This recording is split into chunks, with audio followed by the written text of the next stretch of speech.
Staff shortages have made flying a hassle, especially in Europe. A combination of more passengers and canceled flights could make the vacation season harder to navigate. London's Heathrow Airport has asked its airlines to stop selling any more tickets for travel this summer. CBS News foreign correspondent Ramy Inocencio joins us now from London. Hi there, Ramy. So I guess I won't be visiting you anytime soon. So why has the flying experience in Europe gotten to this point? Yeah, you know, Elaine, at the heart of it, there really just aren't enough airport and airline employees to deal with all the people trying to get back into the skies. One statistic I want to share with you is that in the first 3 months of this year, there were 4 times as many air passengers as the same time last year, and that's been rising ever since.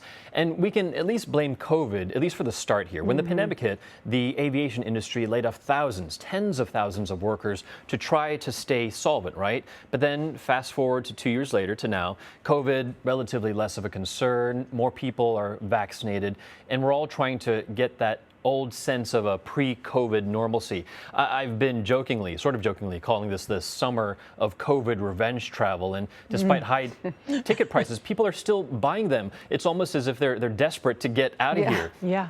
And the stress on these systems here in the UK and Europe is really pushing everyone to the breaking point. And we're seeing that with all these cancellations that are happening. Yeah, I mean, I feel lucky. I feel like I was part of the problem because I did go to Europe in early June with my family. But I feel like it was early enough. I missed some of this sort of this crazy rush of Americans.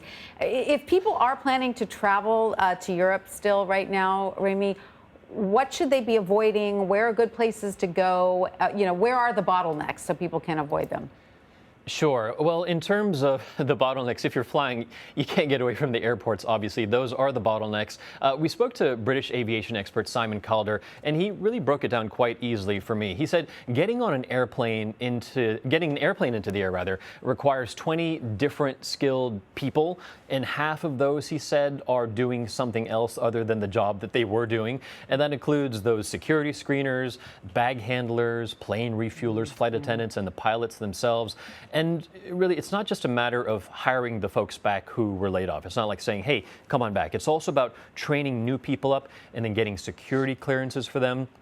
That can take months to years for those pilots, 2 to 4 for pilots, from someone who's a newbie. And others really just don't want to go back. They found other jobs, better pay, better hours, and better quality of life. So you really can't blame them. It's not really just a lack of trying on the part of airports and airlines. Times have changed, priorities have changed too. Wow, I guess you can't avoid the bottlenecks. You're right, they are the airports. So if you're planning that trip, maybe you should think about next summer, right, Ramy? Do you think things will be ironed out by then? What does the forecast look like? Sure.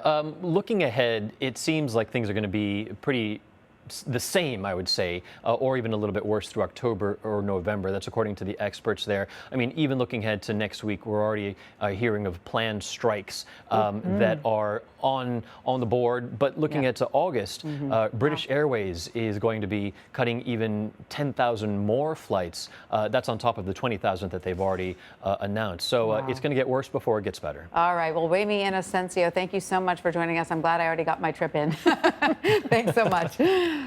Sure.